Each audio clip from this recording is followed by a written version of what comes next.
Pada awal film kita diperlihatkan sebuah taman yang indah, seperti taman langit di mana terdapat banyak peri di dalamnya.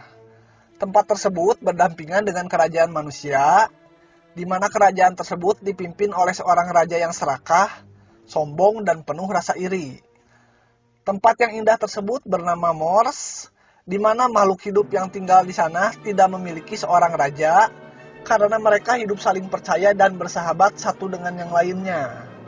Di sanalah tinggal seorang peri cantik, ramah, baik hati, tidak sombong, rajin menabung, dan pintar memasak. Namanya adalah Maleficent. Suatu saat Maleficent yang belum pernah melihat manusia, mendengar kabar dari teman-teman peri kecilnya. Kalau ada seorang manusia bersembunyi di sebuah gua, karena manusia tersebut mencuri sebuah permata di Mors dan hampir dimasak oleh warga setempat. Lalu Maleficent datang ke TKP dan mendapati bahwa manusia tersebut adalah seorang pria bernama Stephen yang seumuran dengannya. Maleficent meminta Stephen mengembalikan permata yang dia curi, dan Maleficent pun kemudian membuang permata tersebut. Tapi di dunia peri itu tidak disebut membuang, melainkan mengembalikan ke tempat asalnya, yaitu alam. Maleficent pun mengantar Stephen pergi dari Mors. Di sana mereka berbincang hangat.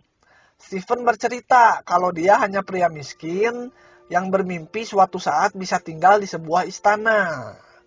Lalu saat tiba mereka untuk berpisah, mereka pun bersalaman. Cincin besi di jari Stephen tanpa diduga membakar kulit Maleficent. Peri ternyata tidak kuat terkena besi. Stephen pun membuang cincin tersebut agar bisa bebas bersentuhan dengan Maleficent. Sifat sederhana Stephen tersebut malah membuat hati Maleficent tersentuh. Stephen yang awalnya mencuri permata, kini malah mencuri hati seorang peri. Setelah perpisahan tersebut, Stephen jadi sering ke Mors untuk bertemu Maleficent dan bermain bersamanya. Hingga tanpa disadari, persahabatan mereka berubah jadi cinta, seperti lagu Gigas. Puncaknya pada saat mereka berusia 16 tahun alias sudah ABG. Stephen memberikan ciuman yang disebutnya sebagai ciuman cinta sejati. ABG ngomongin soal cinta sejati, maka bisa dipastikan 100% gombal. Wong kencing saja belum lurus, udah ngomongin cinta sejati. Sejak ciuman tersebut terjadi, Stephen tidak pernah kembali ke Mors lebih dari 3 kali puasa, 3 kali lebaran, seperti Bang Toyib. Maleficent akhirnya tumbuh menjadi peri dewasa yang kuat dan menjadi pelindung Mors.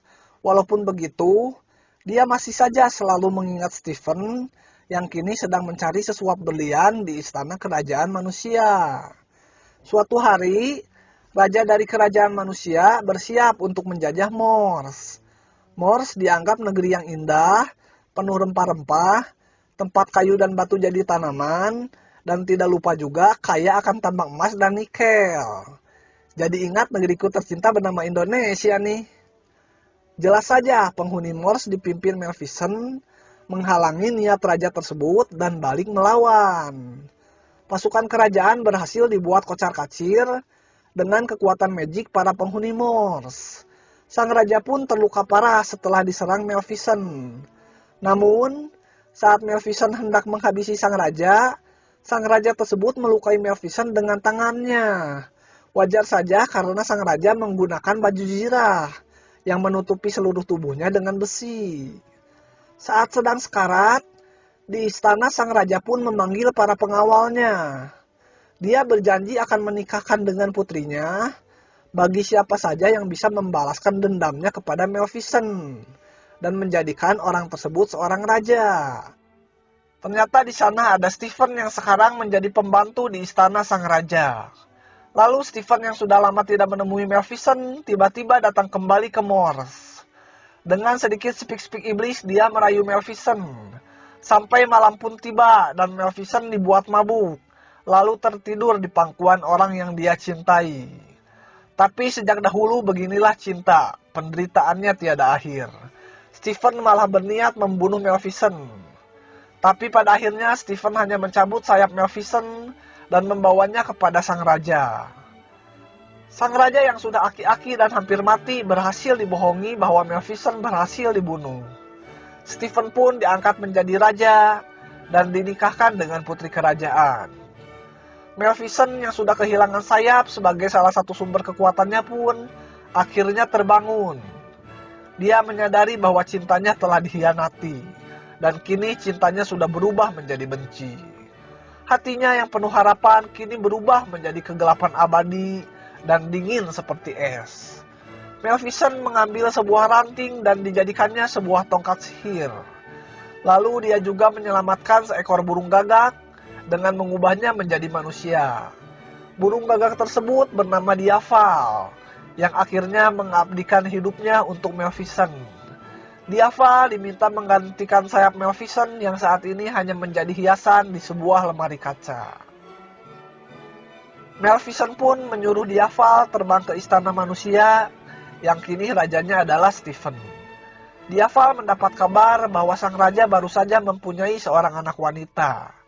Anak tersebut akan dibaptis dan raja mengundang seluruh penghuni istana, termasuk peri-peri di Moors untuk merayakannya.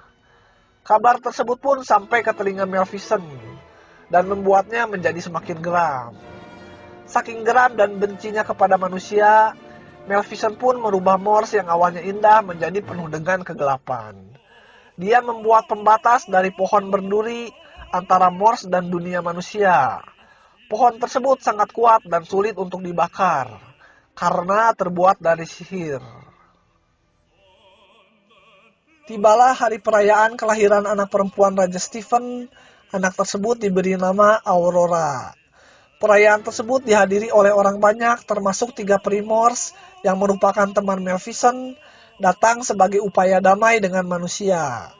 Ketiga peri tersebut juga berniat untuk memberi Aurora berbagai hadiah keajaiban.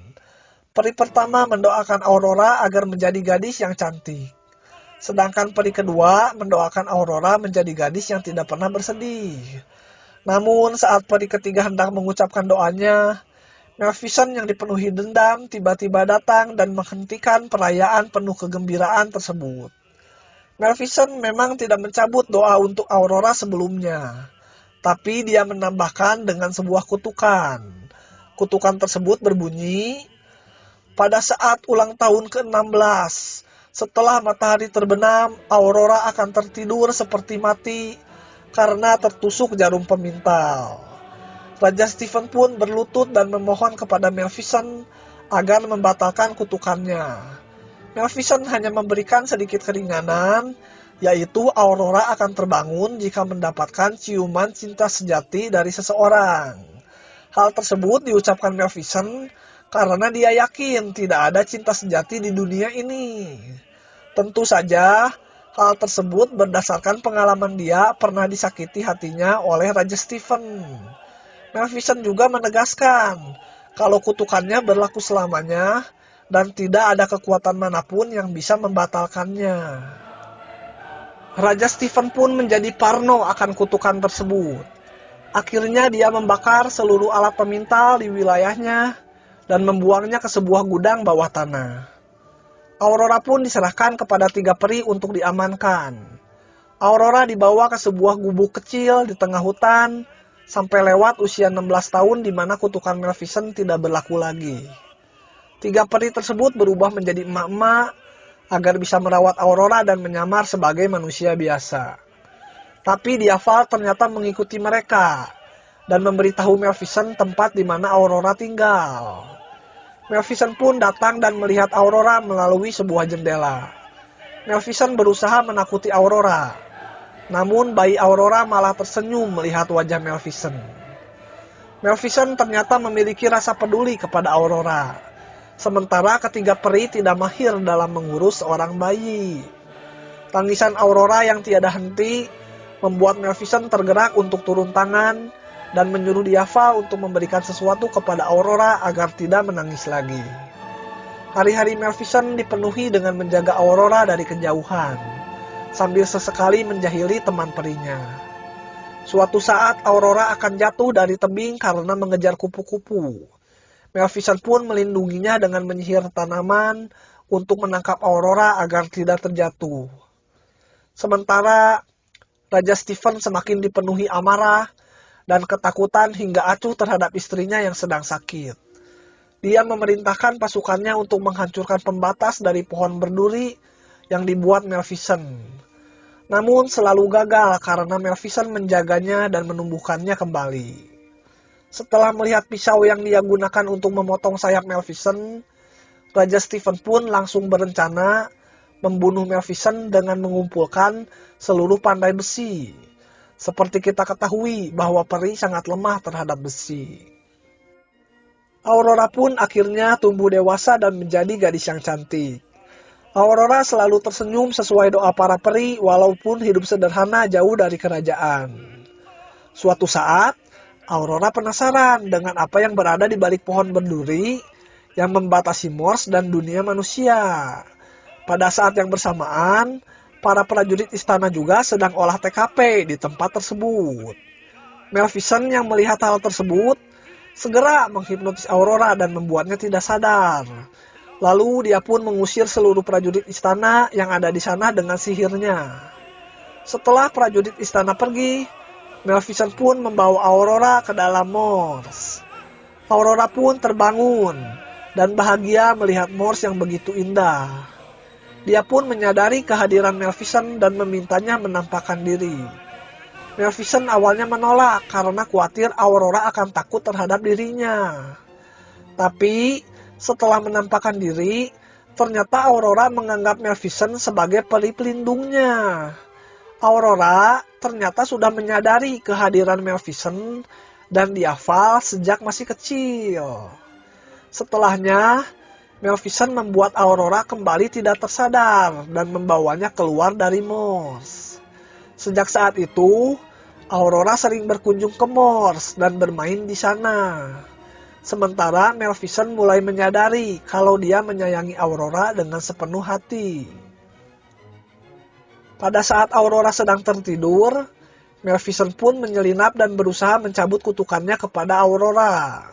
Tapi kutukan tersebut tidak bisa hilang, sesuai dengan ucapan Maleficent kalau kutukan tersebut tidak ada yang bisa mencabutnya. Maleficent pun hanya bisa menyesal karena telah mengutuk seorang gadis tidak bersalah, bahkan kini dirinya menyayangi gadis tersebut. Setelah kejadian tersebut, Aurora pun terbangun dan menuju Morse. Setelah melihat keindahan alam Morse, Aurora bertanya kenapa Maleficent tidak mempunyai sayap seperti peri lainnya. Maleficent pun menjelaskan kalau dulu dia mempunyai sayap yang besar dan begitu kuat, namun seseorang mencurinya. Satu hari sebelum ulang tahun ke-16, Maleficent memperingatkan Aurora kalau di dunia ini ada kejahatan yang tidak bisa dihindari, termasuk oleh Maleficent. Namun Aurora meyakinkan agar Maleficent tidak khawatir. Dan dia pun bersedia untuk tinggal bersama Maleficent di Morse. Namun sebelumnya dia akan pamit dulu kepada 3 peri yang sudah merawatnya. Saat mencari cara untuk meminta izin kepada 3 peri yang merawatnya, Aurora pun bertemu dengan seorang pangeran bernama Philip yang hendak ke istana Raja Stephen. Dyaval yang melihat di kejauhan bersama Maleficent berkata kalau pria tersebut yang akan menghapus kutukan Aurora dengan ciumannya. Tapi Maleficent berkata kalau di dunia ini tidak ada cinta sejati. Akhirnya tiba saat Aurora meminta izin kepada 3 peri perawatnya untuk tinggal di Morse. Namun belum juga menyebut Morse, salah satu peri malah marah menyangka Aurora hendak kembali ke istana. Padahal mereka sudah berjanji akan membawa Aurora ke ayahnya di istana sehari setelah ulang tahunnya yang ke-16. Aurora pun merasa aneh, karena sebelumnya peri tersebut berkata kalau ayah Aurora sudah meninggal. Akhirnya ketiga peri tersebut terpaksa menceritakan kejadian sebenarnya. Dan Aurora pun mengetahui kalau dirinya dikutuk oleh Maleficent. Aurora segera mendatangi Maleficent dan mengungkapkan rasa kecewanya. Aurora menyebut Maleficent sebagai peri yang jahat. Dia pun memutuskan untuk kembali ke istana dan menemui sang ayah yang sejak kecil tidak pernah dia jumpai. Namun ternyata Raja Stephen menyambut Aurora dengan terkejut karena ingat akan kutukan dari Maleficent. Bukan menyambutnya dengan bahagia, Raja Stephen malah mengurung Aurora di kamar agar terhindar dari kutukan tersebut. Keputusan tersebut ternyata fatal. Sorenya, Aurora terhipnotis dan berjalan menuju ruang bawah tanah di istana. Di sana banyak jarum pemintal, dan Aurora pun menyentuh salah satunya. Lalu jatuh tertidur selamanya sesuai dengan kutukan. Maleficent pun berusaha menghentikan kutukan tersebut terjadi. Dia mengubah Diaval menjadi kuda untuk menuju istana. Tapi semuanya sudah terlambat. Matahari sudah terbenam saat mereka tiba di depan istana. Yang artinya kutukan tersebut sudah terjadi. Maleficent pun tertunduk lesu dan segera masuk ke istana membawa Pangeran Philip, harapan satu-satunya. Walaupun dalam hatinya tetap tidak percaya bahwa cinta sejati itu ada. Maleficent menuju kamar tempat Aurora tertidur dengan melewati jebakan besi dan beberapa penjaga. Lalu Maleficent melemparkan Philip di depan kamar Aurora. 3 peri kecil pun segera membuka pintu dan membawa masuk Pangeran Philip setelah mengetahui bahwa Philip adalah seorang pangeran. Philip pun mencium Aurora, tapi ternyata ciuman tersebut tidak membuat Aurora terbangun. 3 peri kecil pun membawa Pangeran Philip keluar dari kamar dan mengantarnya keluar istana. Maleficent pun diam-diam masuk ke kamar Aurora. Dia menangis dan mengakui bahwa sisa hatinya yang telah membeku kini mencair dengan kehadiran Aurora. Maleficent sangat menyayangi Aurora dan ingin Aurora bersamanya. Maleficent pun mencium kening Aurora seperti seorang ibu yang mencintai anaknya. Ibu yang selalu memberi tanpa mengharap kembali. Akhirnya Aurora pun terbangun setelah menerima ciuman tersebut. Ternyata hanya satu cinta sejati yang ada di dunia ini. Itulah cinta seorang ibu. Cinta tersebutlah yang membuat Aurora tersadar dan terlepas dari kutukannya. Aurora dan Maleficent pun segera keluar dari istana untuk menuju Morse dan hidup bersama di sana. Tapi tidak semudah itu, Ferguson. Di tengah-tengah istana, sebuah jebakan jatuh di atas kepala Maleficent. Maleficent terperangkap dalam jaring yang terbuat dari besi. Maleficent merasakan kulitnya yang kesakitan karena terbakar. Aurora sangat terkejut dan berusaha menolongnya. Namun pasukan kerajaan menyerbu Maleficent dan Aurora pun terpojok. Maleficent yang lemah tidak berdaya menggunakan kekuatan terakhirnya dengan mengubah Diaval menjadi naga. Saat itu usaha Maleficent berhasil. Maleficent menyuruh Aurora lari dari istana. Aurora kebingungan dan ketakutan, sehingga ia tidak sengaja masuk ke ruangan di mana ayahnya mengurung sayap Maleficent dalam peti kaca yang besar. Aurora kemudian tahu bahwa itu adalah sayap Maleficent yang disimpan ayahnya, dan berusaha melepaskan sayap Maleficent tersebut dengan menjatuhkan peti kacanya dari belakang, dan berhasil. Karena jumlah pasukan sangat banyak, Diaval akhirnya kalah dan usaha Maleficent sia-sia. Stephen memukul Maleficent dengan rantai besi dan melemparnya dengan brutal ke tangga. Stephen hampir membunuh Maleficent dengan pedangnya yang terbuat dari besi. Namun, saat ia ingin membunuhnya, punggung Maleficent tiba-tiba bersinar terang. Stephen akhirnya jatuh dan menjauh karena cahaya terang menyinari matanya. Maleficent merasakan sakit seperti ada yang menusuk di punggungnya. Ternyata sayap Maleficent menempelkan dirinya ke punggung Maleficent, membuat kekuatan Maleficent pun kembali karena sayapnya kini sudah menyatu lagi dengan dirinya. Sambil menatap Aurora, Maleficent langsung terbang dan merasakan kebebasan di udara. Aurora menangis bahagia karena ia baru kali ini melihat sang peri pelindungnya bisa terbang. Maleficent segera terbang jauh dan menjatuhkan lampu kerajaan untuk menolong Diaval yang sedang terikat. Diaval bebas dari ikatan dan menyemburkan api. Maleficent secepatnya kabur dari istana, namun Stephen melemparkan tali pengikat pada kaki Maleficent dan membuatnya tertarik. Akan tetapi, dengan kekuatannya Maleficent berhasil terbang dan malah Stephen yang tertarik ke atas. Maleficent menabrak kaca kerajaan dan membawa Stephen ke atas menara istana untuk membunuhnya. Maleficent melepaskan rantai pengikat pada kakinya dan memukul Stephen. Maleficent ingin membunuhnya, tapi tidak tega karena bagaimanapun mereka pernah berhubungan. Maleficent ternyata masih memiliki hati yang sangat baik. Hanya saja, kekecewaan dan dendamlah yang merubahnya. Akhirnya Maleficent berbelas kasih melepaskan Stephen. Akan tetapi, Stephen memanfaatkan kesempatan itu untuk membunuh Maleficent agar jatuh dari menara istana. Namun Stephen sendirilah yang jatuh dari menara istana sehingga ia meninggal. Dan Maleficent selamat dengan terbang. Film pun berakhir dengan Maleficent menghancurkan dinding pelindung Morse. Aurora ikut bersama Maleficent karena dia juga sangat menyayangi Maleficent seperti ibunya sendiri. Maleficent yang sebelumnya adalah ratu, mengangkat Aurora menjadi Ratu Morse dan mereka pun hidup bahagia. Setidaknya sampai film keduanya muncul.